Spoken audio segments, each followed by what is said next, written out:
80 degrees and sunny.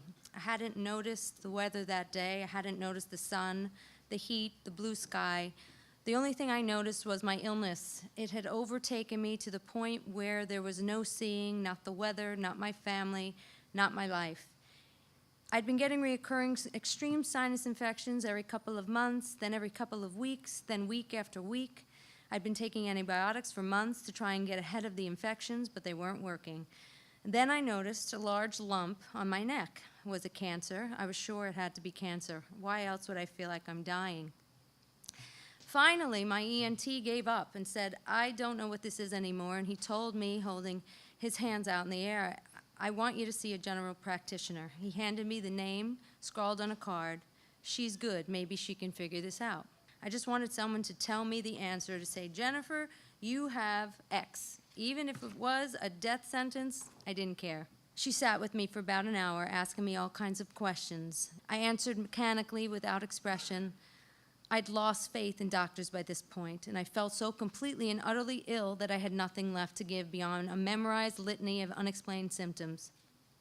Sleeping close to 13 hours a night, waking up exhausted, constant stomach problems, raging panic attacks, joint pain, buckling knees, extreme weakness, yellowing skin, painful canker sores, excruciating sinus headaches, numbness, tingling, and hair and nails so weak that they broke off with the slightest pressure, not to mention now the huge lump protruding from my neck just under my ear. I answered the questions as calmly and rationally as I could, even though I was trembling all over from the inside out, vibrating with anxiety, pain, and sheer exhaustion.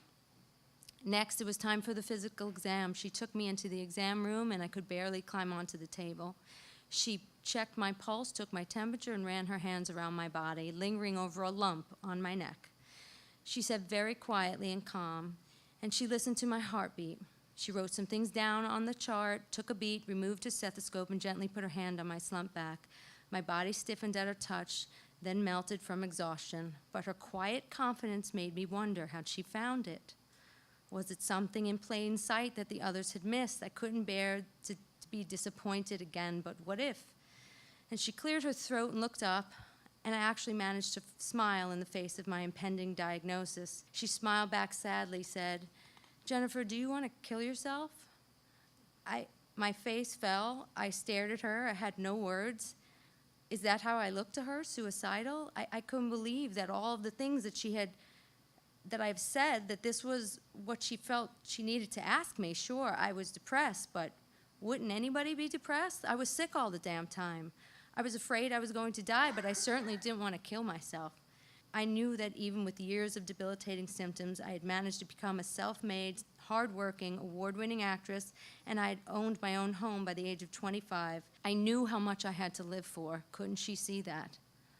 But I couldn't seem to muster a single word. I was devastated, sick, so tired, and I could barely sit up straight.